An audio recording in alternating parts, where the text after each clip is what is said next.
ಬಾಬಾ ಎಂದರೆ ಆನಂದ, ಮಕ್ಕಳ ಬಾಳಿನ ಮಕರಂದ. ಬಾಬಾ ಎಂದರೆ ಆನಂದ, ಮಕ್ಕಳ ಬಾಳಿನ ಮಕರಂದ. ಬಾಬಾ ಎನ್ನುತ್ತ ಬಳಿಯಲಿ ಕರೆದು, ಬಾಬಾ ಎನ್ನುತ್ತ ಬಳಿಯಲಿ ಕರೆದು, ಶಾಂತಿಯ ನೀಡುವ ಒಲವಿಂದ, ಶಾಂತಿಯ ನೀಡುವ ಒಲವಿಂದ. ಬಾಬಾ ಎಂದರೆ ಆನಂದ, ಮಕ್ಕಳ ಬಾಳಿನ ಮಕರಂದ.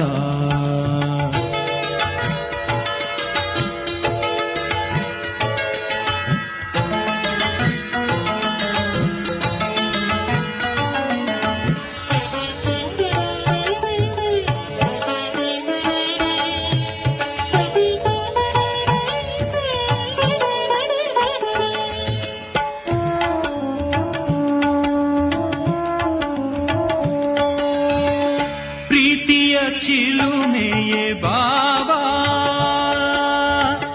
ಭೀತಿ ನಿವಾರಕ ಬಾಬಾ. ಪ್ರೀತಿಯ ಚಿಲುಮೆಯೇ ಬಾಬಾ,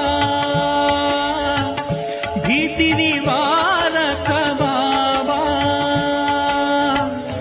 ಆತ್ಮದ ಜ್ಯೋತಿಯ ಬೆಳಕನ್ನು ಚೆಲ್ಲಿ, ಆತ್ಮದ ಜ್ಯೋತಿಯ ಬೆಳಕನ್ನು ಚೆಲ್ಲಿ, ಚಿತ್ತದ ಕತ್ತಲೆ ನೀಗುವ ಬಾಬಾ, ಚಿತ್ತದ ಕತ್ತಲೆ ನೀಗುವ ಬಾಬಾ. ಬಾಬಾ ಎಂದರೆ ಆನಂದ, ಮಕ್ಕಳ ಬಾಳಿನ ಮಕರಂದ.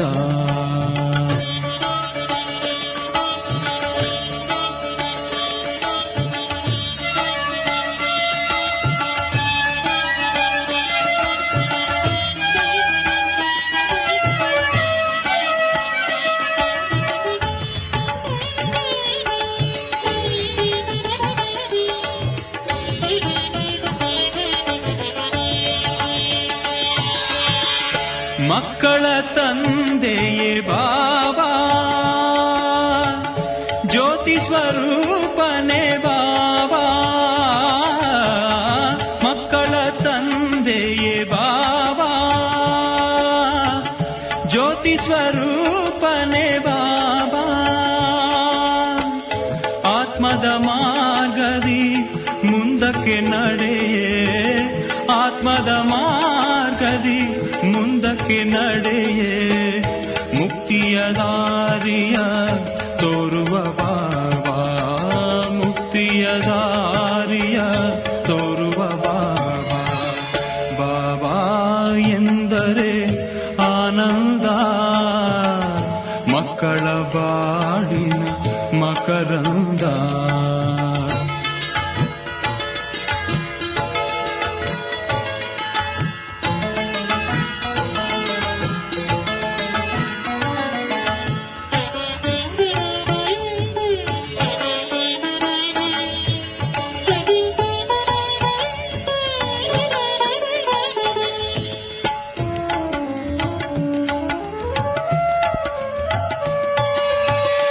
ಜ್ಞಾನವ ತಿಳಿಸಿಹ ಬಾಬಾ, ಯೋಗವ ಕಲಿಸಿಹ ಬಾಬಾ. ಜ್ಞಾನವ ತಿಳಿಸಿಹ ಬಾಬಾ, ಯೋಗವ ಕಲಿಸಿಹ ಬಾಬಾ. ಯೋಗದ ಮಾರ್ಗದಿ ಮುಂದಕ್ಕೆ ನಡೆಯೇ, ಯೋಗದ ಮಾರ್ಗದಿ ಮುಂದಕ್ಕೆ ನಡೆಯೇ, ದೇಹದ ಸ್ಮೃತಿಯನು ಮರೆಸುವ ಬಾಬಾ, ದೇಹದ ಸ್ಮೃತಿಯನು ಮರೆಸುವ ಬಾಬಾ.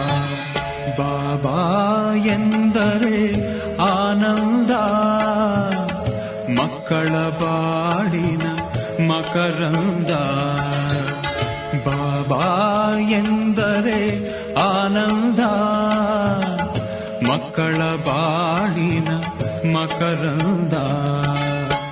ಬಾಬಾ ಎನ್ನುತ್ತ ಬಳಿಯಲಿ ಕರೆದು, ಬಾಬಾ ಎನ್ನುತ್ತ ಬಳಿಯಲಿ ಕರೆದು, ಶಾಂತಿಯ ನೀಡುವ ಒಲವಿಂದ, ಶಾಂತಿಯ ನೀಡುವ ಒಲವಿಂದ.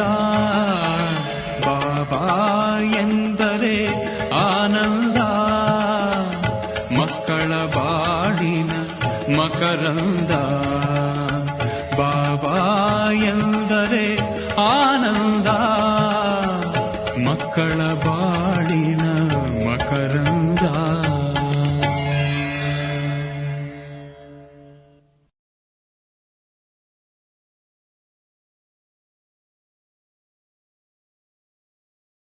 ಓಂ ಶಾಂತಿ. ಇಂದಿನ ದಿನಾಂಕ 4/10/2025. ಪ್ರಾರ್ಥ ಮುರುಳಿ ಬಾಪ್ತಾದ ಮಧುಬನ. ಮಧುರ ಮಕ್ಕಳೇ, ಶ್ರೇಷ್ಠಾತಿ ಶ್ರೇಷ್ಠರಾಗಲು ಸ್ವಯಂ ಭಗವಂತನು ನಿಮಗೆ ಶ್ರೇಷ್ಠ ಮತವನ್ನು ಕೊಡುತ್ತಿದ್ದಾರೆ. ಇದರಿಂದ ನೀವು ನರಕವಾಸಿಗಳಿಂದ ಸ್ವರ್ಗವಾಸಿಗಳಾಗಿ ಬಿಡುತ್ತೀರಿ. ಪ್ರಶ್ನೆ: ದೇವತೆಗಳಾಗುವಂತಹ ಮಕ್ಕಳು ವಿಶೇಷವಾಗಿ ಯಾವ ಮಾತುಗಳ ಮೇಲೆ ಗಮನವಿಡಬೇಕಾಗಿದೆ? ಉತ್ತರ: ಎಂದು ಯಾವುದೇ ಮಾತಿನಲ್ಲಿ ಮುನಿಸಿಕೊಳ್ಳಬಾರದು. ಚೆಹರೆಯನ್ನು ಶವದಂತೆ ಮಾಡಿಕೊಳ್ಳಬಾರದು. ಯಾರಿಗೂ ದುಃಖವನ್ನು ಕೊಡಬಾರದು. ದೇವತೆಗಳಾಗಬೇಕೆಂದರೆ ಬಾಯಿಯಿಂದ ಸದಾ ಹೂಗಳೇ ಹೊರಬರಲಿ. ಒಂದು ವೇಳೆ ಮುಳ್ಳುಗಳು ಅಥವಾ ಕಲ್ಲುಗಳಂತಹ ಮಾತುಗಳು ಬರುತ್ತವೆ ಎಂದರೆ ಕಲ್ಲಿಗೆ ಕಲ್ಲಾಗಿಯೇ ಉಳಿಯುವರು. ಬಹಳ ಒಳ್ಳೆಯ ಗುಣಗಳನ್ನು ಧಾರಣೆ ಮಾಡಿಕೊಳ್ಳಬೇಕಾಗಿದೆ. ಇಲ್ಲಿಯೇ ಸರ್ವಗುಣ ಸಂಪನ್ನರಾಗಬೇಕಾಗಿದೆ. ಶಿಕ್ಷೆಗಳನ್ನನುಭವಿಸಿದರೆ ಮತ್ತೆ ಒಳ್ಳೆಯ ಪದವಿ ಸಿಗುವುದಿಲ್ಲ. ಓಂ ಶಾಂತಿ. ಹೊಸ ವಿಶ್ವ ಅಥವಾ ಹೊಸ ಪ್ರಪಂಚದ ಮಾಲೀಕರಾಗಲಿರುವ ಆತ್ಮಿಕ ಮಕ್ಕಳ ಪ್ರತಿ ಆತ್ಮಿಕ ತಂದೆಯು ತಿಳಿಸುತ್ತಾರೆ. ಇದಂತೂ ಮಕ್ಕಳಿಗೆ ತಿಳಿದಿದೆ. ತಂದೆಯು ಬೇಹದ್ದಿನ ಆಸ್ತಿಯನ್ನು ಕೊಡಲು ಬಂದಿದ್ದಾರೆ. ನಾವು ಯೋಗ್ಯರಿರಲಿಲ್ಲ. ಏ ಪ್ರಭು, ನಾನು ಯೋಗ್ಯನಿಲ್ಲ, ನನ್ನನ್ನು ಯೋಗ್ಯನನ್ನಾಗಿ ಮಾಡಿ ಎಂದು ಹೇಳುತ್ತಾರೆ. ತಂದೆಯು ಮಕ್ಕಳಿಗೆ ತಿಳಿಸುತ್ತಾರೆ, ನೀವು ಮನುಷ್ಯರಾಗಿದ್ದೀರಿ. ಈ ದೇವತೆಗಳು ಮನುಷ್ಯರಾಗಿದ್ದಾರೆ. ಆದರೆ ಇವರಲ್ಲಿ ದೈವಿ ಗುಣಗಳಿವೆ. ಇವರಿಗೆ ಸತ್ಯವಾದ ಮನುಷ್ಯರೆಂದು ಹೇಳುತ್ತಾರೆ. ಮನುಷ್ಯರಲ್ಲಿ ಆಸುರಿ ಗುಣಗಳಿದ್ದರೆ ಅವರಿಗೆ ಅಸುರರೆಂದು ಹೇಳಲಾಗುತ್ತದೆ. ಚಲನೆಯು ಪ್ರಾಣಿಗಳಂತಿರುತ್ತದೆ. ದೈವಿ ಗುಣಗಳಿಲ್ಲವೆಂದರೆ ಅದಕ್ಕೆ ಆಸುರಿ ಗುಣವೆಂದು ಹೇಳುತ್ತಾರೆ. ಈಗ ಮತ್ತೆ ತಂದೆಯು ಬಂದು ನಿಮ್ಮನ್ನು ಶ್ರೇಷ್ಠ ದೇವತೆಗಳನ್ನಾಗಿ ಮಾಡುತ್ತಾರೆ. ಸತ್ಯಖಂಡದಲ್ಲಿರುವ ಸತ್ಯ ಮನುಷ್ಯರು ಈ ಲಕ್ಷ್ಮೀ ನಾರಾಯಣರಾಗಿದ್ದಾರೆ. ಇವರಿಗೆ ದೇವತೆಗಳೆಂದು ಹೇಳಲಾಗುವುದು. ಇವರಲ್ಲಿ ದೈವಿ ಗುಣಗಳಿವೆ. ಏ ಪತಿತ ಪಾವನ, ಬನ್ನಿ ಎಂದು ಬಲೆ ಆಡುತ್ತಾರೆ. ಆದರೆ ಪಾವನರಾಜರು ಹೇಗಾಗುತ್ತಾರೆ ಮತ್ತೆ ಪತಿತರಾಜರು ಹೇಗಾಗುತ್ತಾರೆ ಎಂಬ ರಹಸ್ಯವನ್ನು ಯಾರೂ ತಿಳಿದುಕೊಂಡಿಲ್ಲ. ಅದು ಭಕ್ತಿ ಮಾರ್ಗವಾಗಿದೆ. ಜ್ಞಾನವನ್ನಂತೂ ಯಾರೂ ತಿಳಿದುಕೊಂಡಿಲ್ಲ. ನೀವು ಮಕ್ಕಳಿಗೆ ತಂದೆಯೂ ತಿಳಿಸುತ್ತಾರೆ ಮತ್ತು ಇಂತಹ ದೇವತೆಗಳನ್ನಾಗಿ ಮಾಡುತ್ತಾರೆ. ಕರ್ಮವನ್ನಂತೂ ಸತ್ಯಯುಗದಲ್ಲಿ ಈ ದೇವತೆಗಳು ಮಾಡುತ್ತಾರೆ. ಆದರೆ ಪತಿತ ಕರ್ಮ ಮಾಡುವುದಿಲ್ಲ. ಅವರಲ್ಲಿ ದೈವಿ ಗುಣಗಳಿವೆ. ಪತಿತ ಕರ್ಮ ಮಾಡದೆ ಇರುವವರೇ ಸ್ವರ್ಗವಾಸಿಗಳಾಗುತ್ತಾರೆ. ನರಕವಾಸಿಗಳಿಂದ ಮಾಯೆಯು ಪತಿತ ಕರ್ಮವನ್ನು ಮಾಡಿಸುತ್ತದೆ. ಭಗವಂತನೇ ಕುಳಿತು ಶ್ರೇಷ್ಠ ಕರ್ಮ ಮಾಡಿಸುತ್ತಾರೆ ಮತ್ತು ಶ್ರೇಷ್ಠ ಮತ ಕೊಡುತ್ತಾರೆ. ಮಕ್ಕಳೇ, ಇಂತಹ ಪತಿತ ಕರ್ಮ ಮಾಡಬೇಡಿ ಎಂದು ಶ್ರೇಷ್ಠಾತಿ ಶ್ರೇಷ್ಠರಾಗಲು ಶ್ರೇಷ್ಠಾತಿ ಶ್ರೇಷ್ಠ ಮತವನ್ನು ಕೊಡುತ್ತಾರೆ. ದೇವತೆಗಳು ಶ್ರೇಷ್ಠರಲ್ಲವೇ? ಹೊಸ ಪ್ರಪಂಚ ಸ್ವರ್ಗದಲ್ಲಿಯೇ ಇರುತ್ತೇವೆ. ಇದನ್ನು ನಿಮ್ಮಲ್ಲಿ ನಂಬರ್ವಾರ್ ಪುರುಷಾರ್ಥದನುಸಾರ ತಿಳಿದುಕೊಂಡಿದ್ದಾರೆ. ಆದ್ದರಿಂದ ಮಾಲೆಯಾಗುತ್ತದೆ. 8ರದ್ದು ಹಾಗೂ 108ರ ಮಾಲೆ 16,108ರ ಮಾಲೆ ಎಂದು ಹೇಳಬಹುದು. ಅದು ಏನಾಯಿತು? ಇಷ್ಟು ಕೋಟಿ ಮನುಷ್ಯರಿದ್ದಾರೆ. ಇವರಲ್ಲಿ ಕೇವಲ 16,000 ಮಂದಿ ಹೊರಬಂದರೆ ಏನಾಯಿತು? ಕಾಲು ಭಾಗವೂ ಆಗಲಿಲ್ಲ. ತಂದೆಯು ಮಕ್ಕಳನ್ನು ಎಷ್ಟು ಶ್ರೇಷ್ಠರನ್ನಾಗಿ ಮಾಡುತ್ತಾರೆ. ಪ್ರತಿನಿತ್ಯವೂ ಯಾವುದೇ ವಿಕರ್ಮ ಮಾಡಬೇಡಿ ಎಂದು ಮಕ್ಕಳಿಗೆ ತಿಳಿಸುತ್ತಾರೆ. ನಿಮಗೆ ಇಂತಹ ತಂದೆಯು ಸಿಕ್ಕಿದ್ದಾರೆ ಅಂದಾಗ ಬಹಳ ಖುಷಿ ಇರಬೇಕು. ನಿಮಗೆ ತಂದೆಯು ತಿಳಿಸುತ್ತಾರೆ, ಬೇಹದ್ದಿನ ತಂದೆಯು ನಮ್ಮನ್ನು ದತ್ತು ಮಾಡಿಕೊಂಡಿದ್ದಾರೆ. ನಾವು ಅವರ ಮಕ್ಕಳಾಗಿದ್ದೇವೆ. ತಂದೆಯು ಸ್ವರ್ಗದ ರಚಯಿತನಾಗಿದ್ದಾರೆ ಅಂದ ಮೇಲೆ ಇಂತಹ ಸ್ವರ್ಗದ ಮಾಲೀಕರಾಗಲು ಯೋಗ್ಯರು ಸರ್ವಗುಣ ಸಂಪನ್ನರಾಗಬೇಕಾಗಿದೆ. ಈ ಲಕ್ಷ್ಮೀ ನಾರಾಯಣರು ಸರ್ವಗುಣ ಸಂಪನ್ನರಾಗಿದ್ದರು. ಇವರ ಯೋಗ್ಯತೆಗಳ ಮಹಿಮೆಯು ಮಾಡಲಾಗುತ್ತದೆ. ಮತ್ತೆ 84 ಜನ್ಮಗಳ ನಂತರ ಅನರ್ಹರಾಗಿ ಬಿಡುತ್ತಾರೆ. ಒಂದು ಜನ್ಮ ಕೆಳಗಿಳಿದರೂ ಸಹ ಸ್ವಲ್ಪ ಕಲೆಗಳು ಕಡಿಮೆಯಾಗುವುದು. ಹೀಗೆ ನಿಧಾನವಾಗಿ ಕಡಿಮೆಯಾಗುತ್ತಾ ಹೋಗುತ್ತದೆ. ಹೇಗೆ ನಾಟಕವೂ ಸಹ ನಿಧಾನವಾಗಿ ನಡೆಯುತ್ತದೆ ಎಲ್ಲವೇ ನೀವು ಸಹ ನಿಧಾನವಾಗಿ ಕೆಳಗಿಳಿಯುತ್ತೀರಿ. ಆದ್ದರಿಂದ 1250 ವರ್ಷಗಳಲ್ಲಿ 2 ಕಲೆಗಳು ಕಡಿಮೆಯಾಗುತ್ತದೆ. ನಂತರ ರಾವಣ ರಾಜ್ಯದಲ್ಲಿ ಬೇಗನೆ ಕಲೆಗಳು ಕಡಿಮೆಯಾಗುತ್ತದೆ. ಗ್ರಹಣ ಹಿಡಿಯುತ್ತದೆ. ಹೇಗೆ ಸೂರ್ಯಚಂದ್ರರಿಗೂ ಸಹ ಗ್ರಹಣ ಹಿಡಿಯುವುದಿಲ್ಲವೆಂದಲ್ಲ, ಎಲ್ಲರಿಗೆ ಪೂರ್ಣ ಗ್ರಹಣ ಹಿಡಿದಿದೆ. ಈಗ ತಂದೆಯು ತಿಳಿಸುತ್ತಾರೆ, ನೆನಪಿನಿಂದಲೇ ಗ್ರಹಣವು ಇಳಿಯುವುದು. ಯಾವುದೇ ಪಾಪ ಮಾಡಬೇಡಿ. ಮೊದಲನೇ ಪಾಪವಾಗಿದೆ ದೇಹಾಭಿಮಾನದಲ್ಲಿ ಬರುವುದು. ಇದು ಕಠಿಣ ಪಾಪವಾಗಿದೆ. ಮಕ್ಕಳಿಗೆ ಇದೊಂದು ಜನ್ಮಕ್ಕಾಗಿಯೇ ಶಿಕ್ಷಣ ಸಿಗುತ್ತದೆ. ಏಕೆಂದರೆ ಈಗ ಪ್ರಪಂಚವು ಪರಿವರ್ತನೆಯಾಗಲಿದೆ. ಈ ಶಿಕ್ಷಣವು ಮತ್ತೆಂದೂ ಇಲ್ಲ. ಬ್ಯಾರಿಸ್ಟರಿ ಮೊದಲಾದ ಶಿಕ್ಷಣವನ್ನು ನೀವು ಜನ್ಮಾಂತರದಿಂದಲೂ ತೆಗೆದುಕೊಳ್ಳುತ್ತಾ ಬಂದಿದ್ದೀರಿ. ಶಾಲೆ ಇತ್ಯಾದಿಗಳು ಸದಾ ಇದ್ದೇ ಇರುತ್ತವೆ. ಆದರೆ ಈ ಜ್ಞಾನವು ಒಂದೇ ಬಾರಿ ಸಿಗುತ್ತದೆ. ಜ್ಞಾನಸಾಗರ ತಂದೆಯು ಒಂದೇ ಬಾರಿ ಬರುತ್ತಾರೆ.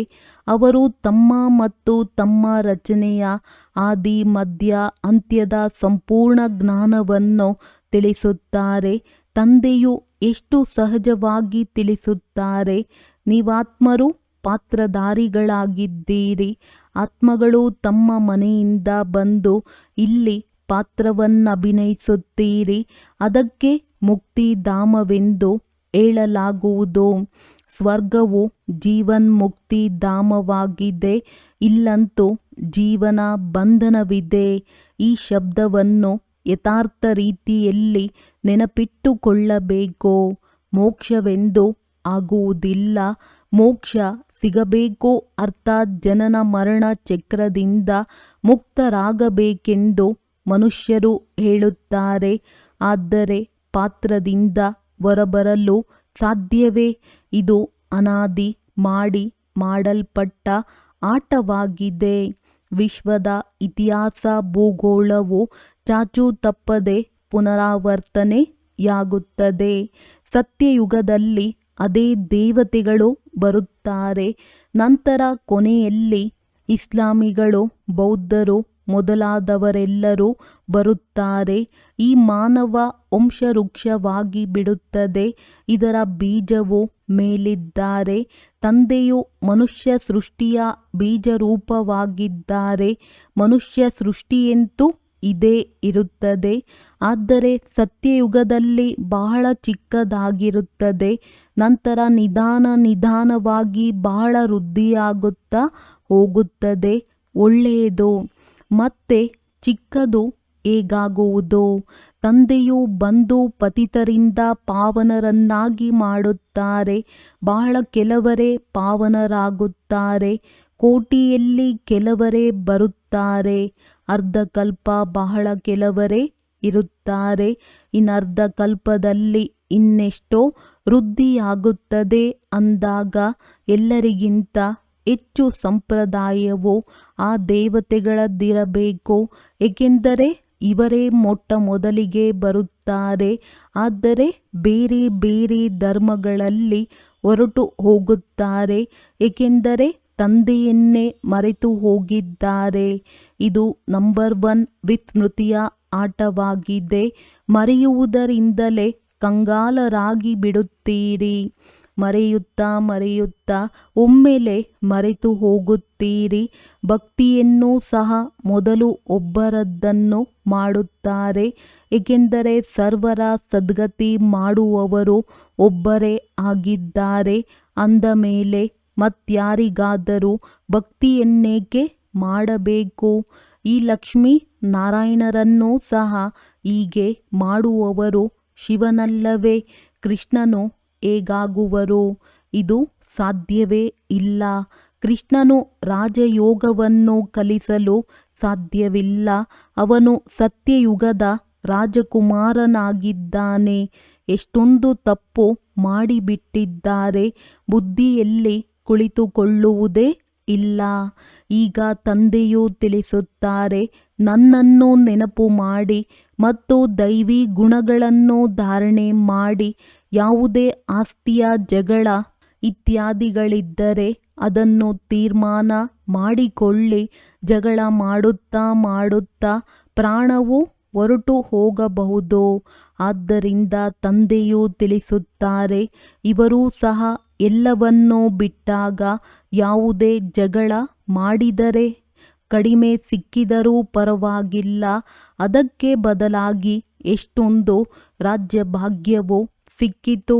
ತಂದೆಯು ಬ್ರಹ್ಮ ತಿಳಿಸುತ್ತಾರೆ, ನನಗೆ ವಿನಾಶ ಮತ್ತು ರಾಜಧಾನಿಯ ಸಾಕ್ಷಾತ್ಕಾರವಾಯಿತು.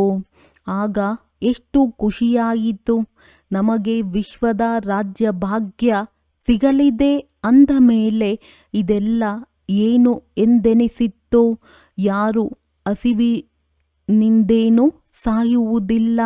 ಹಣವಿಲ್ಲದವರೂ ಸಹ ಹೊಟ್ಟೆಯನ್ನು ತುಂಬಿಸಿಕೊಳ್ಳುತ್ತಾರಲ್ಲವೇ?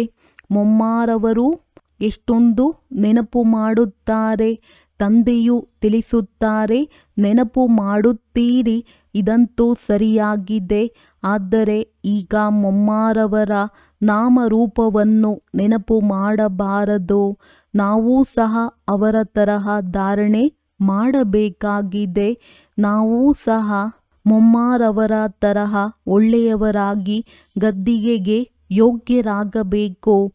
ಕೇವಲ ಮೊಮ್ಮಾರವರ ಮಹಿಮೆ ಮಾಡುವುದರಿಂದ ಆ ರೀತಿ ಆಗಿಬಿಡುವುದಿಲ್ಲ. ತಂದೆಯಂತೂ ತಿಳಿಸುತ್ತಾರೆ, ಮಕ್ಕಳೇ, ನನ್ನೊಬ್ಬನನ್ನೇ ನೆನಪು ಮಾಡಿ ನೆನಪಿನ ಯಾತ್ರೆಯಲ್ಲಿರಿ. ಮೊಮ್ಮನ ತರಹ ಜ್ಞಾನವನ್ನು ತಿಳಿಸಬೇಕು. ಯಾವಾಗ ನೀವೂ ಸಹ ಅವರ ತರಹ ಮಹಿಮಾಯೋಗ್ಯರಾಗಿ ತೋರಿಸುವಿರೋ ಆಗ ಮೊಮ್ಮಾರವರ ಮಹಿಮೆಗೆ ಸಾಕ್ಷಿಯಾಗುವುದು. ಕೇವಲ ಮೊಮ್ಮ ಎಂದು ಹೇಳುವುದರಿಂದ ಹೊಟ್ಟೆ ತುಂಬುವುದಿಲ್ಲ. ಇನ್ನು ಹೊಟ್ಟೆಯು ಬೆನ್ನಿಗೆ ತಾಗುತ್ತದೆ. ಶಿವ ತಂದೆಯನ್ನು ನೆನಪು ಮಾಡುವುದರಿಂದಲೇ ಹೊಟ್ಟೆ ತುಂಬುವುದು. ಈ ದಾದಾರವರನ್ನು ನೆನಪು ಮಾಡುವುದರಿಂದಲೂ ಹೊಟ್ಟೆಯು ತುಂಬುವುದಿಲ್ಲ. ಒಬ್ಬ ತಂದೆಯನ್ನು ನೆನಪು ಮಾಡಬೇಕಾಗಿದೆ. ಬಲಿಹಾರಿಯು ಅವರೊಬ್ಬರದೇ ಆಗಿದೆ. ಸರ್ವೀಸಿನ ಯುಕ್ತಿಗಳನ್ನು ರಚಿಸಬೇಕು. ಸದಾ ಮುಖದಿಂದ ಹೂಗಳೇ ಬರಲಿ. ಒಂದು ವೇಳೆ ಮುಳ್ಳುಗಳು ಕಲ್ಲುಗಳು ಹೊರಬರುತ್ತವೆ ಎಂದರೆ ಕಲ್ಲಾಗಿಯೇ ಉಳಿಯುವರು. ಬಹಳ ಒಳ್ಳೆಯ ಗುಣಗಳನ್ನು ಧಾರಣೆ ಮಾಡಿಕೊಳ್ಳಬೇಕಾಗಿದೆ. ನೀವಿಲ್ಲಿ ಸರ್ವಗುಣ ಸಂಪನ್ನರಾಗಬೇಕಾಗಿದೆ. ಶಿಕ್ಷೆಗಳನ್ನನುಭವಿಸಿದರೆ ಒಳ್ಳೆಯ ಪದವಿ ಸಿಗುವುದಿಲ್ಲ. ಇಲ್ಲಿಗೆ ಮಕ್ಕಳು ತಂದೆಯಿಂದ ಡೈರೆಕ್ಟ್ ಕೇಳಲು ಬರುತ್ತಾರೆ. ಇಲ್ಲಿ ತಂದೆಯು ತಾಜಾ ನಶೆಯನ್ನೇರಿಸುತ್ತಾರೆ. ಸೇವಾ ಕೇಂದ್ರದಲ್ಲಿ ನಶೆ ಇರುತ್ತದೆ.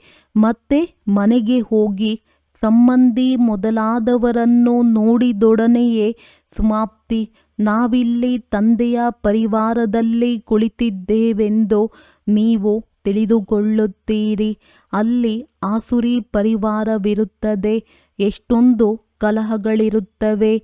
ಅಲ್ಲಿಗೆ ಹೋದೊಡನೆಯೇ ಕೆಸರಿನಲ್ಲಿ ಹೋಗಿ ಬೀಳುತ್ತಾರೆ.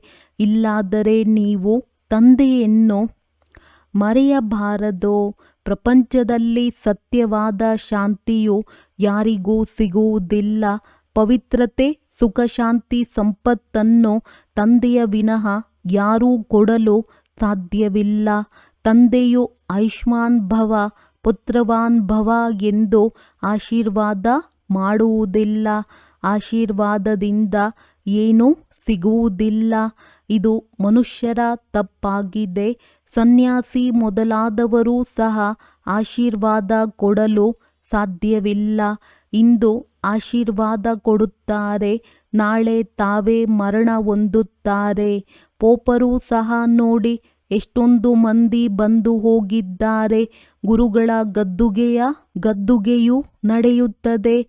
ಬಾಲ್ಯದಲ್ಲಿಯೂ ಸಹ ಗುರುಗಳು ಸಾವನ್ನಪ್ಪಿದರೆ ಮತ್ತೆ ಬೇರೆಯವರನ್ನು ಮಾಡುತ್ತಾರೆ ಅಥವಾ ಅವರ ಚಿಕ್ಕ ಶಿಷ್ಯರನ್ನು ಗುರುಗಳನ್ನಾಗಿ ಮಾಡಿಬಿಡುತ್ತಾರೆ. ಈ ಬಾಪ್ ದಾದಾರವರು ನೀಡುವವರಾಗಿದ್ದಾರೆ ಅಂದ ಮೇಲೆ ಅವರು ತೆಗೆದುಕೊಂಡು ಏನು ಮಾಡುವರು? ತಂದೆಯು ನಿರಾಕಾರನಲ್ಲವೇ? ತೆಗೆದುಕೊಳ್ಳುವುದು ಸಾಕಾರ ತಂದೆ. ಇದು ಸಹ ತಿಳಿದುಕೊಳ್ಳುವ ಮಾತಾಗಿದೆ. ನಾವು ಶಿವತಂದೆಗೆ ಕೊಡುತ್ತೇವೆ ಎಂಬ ಮಾತನ್ನು ಎಂದು ಹೇಳಬಾರದು. ನಾವು ಶಿವತಂದೆಯಿಂದ ಪದಮದಷ್ಟು ತೆಗೆದುಕೊಂಡರೂ ಕೊಟ್ಟಂತಾಗಲಿಲ್ಲ. ತಂದೆಯಂತೂ ನಿಮಗೆ ಅಪಾರವಾಗಿ ಕೊಡುತ್ತಾರೆ. ಶಿವತಂದೆಯು ದಾತನಾಗಿದ್ದಾರೆ. ನೀವು ಅವರಿಗೆ ಹೇಗೆ ಕೊಡುತ್ತೀರಿ? ನಾನು ಕೊಟ್ಟೆನೆಂದು ತಿಳಿದುಕೊಳ್ಳುವುದರಿಂದ ದೇಹಾಭಿಮಾನವು ಬಂದು ಬಿಡುತ್ತದೆ. ನಾವು ಶಿವತಂದೆಯಿಂದ ಪಡೆಯುತ್ತಿದ್ದೇವೆ. ತಂದೆಯ ಬಳಿ ಎಷ್ಟೊಂದು ಮಂದಿ ಮಕ್ಕಳು ಬಂದಿರುತ್ತಾರೆ ಅಂದ ಮೇಲೆ ಅವರಿಗಾಗಿ ಪ್ರಬಂಧವು ಬೇಕಲ್ಲವೇ? ಅಂದರೆ ನೀವು ತಮಗಾಗಿಯೇ ಕೊಡುತ್ತೀರಿ. ತಂದೆಯು ತನಗಾಗಿ ಏನನ್ನು ಮಾಡಿಕೊಳ್ಳಬೇಕಾಗಿಲ್ಲ. ರಾಜಧಾನಿಯನ್ನು ನಿಮಗೆ ಕೊಡುತ್ತಾರೆ. ಆದ್ದರಿಂದ ನೀವೇ ಮಾಡಿಕೊಳ್ಳುತ್ತೀರಿ. ನಿಮ್ಮನ್ನು ನನಗಿಂತಲೂ ಶ್ರೇಷ್ಠರನ್ನಾಗಿ ಮಾಡುತ್ತೇನೆ. ಇಂತಹ ತಂದೆಯನ್ನೇ ನೀವು ಮರೆತು ಹೋಗುತ್ತೀರಿ. ಅರ್ಧಕಲ್ಪ ಪೂಜ್ಯ, ಅರ್ಧಕಲ್ಪ ಪೂಜಾರಿ. ಪೂಜ್ಯರಾಗುವುದರಿಂದ ನೀವು ಸುಖಧಾಮದ ಮಾಲೀಕರಾಗುತ್ತೀರಿ.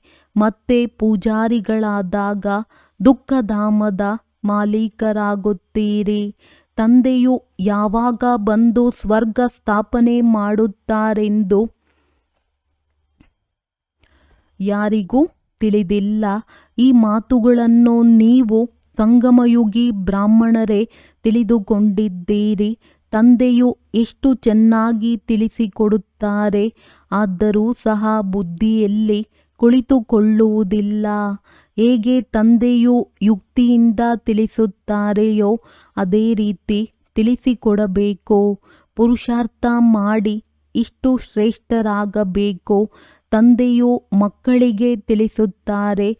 ಮಕ್ಕಳಲ್ಲಿ ಬಹಳ ಒಳ್ಳೆಯ ದೈವಿ ಗುಣಗಳಿರಬೇಕು. ಯಾವುದೇ ಮಾತಿನಲ್ಲಿ ಮುನಿಸಿಕೊಳ್ಳಬಾರದು.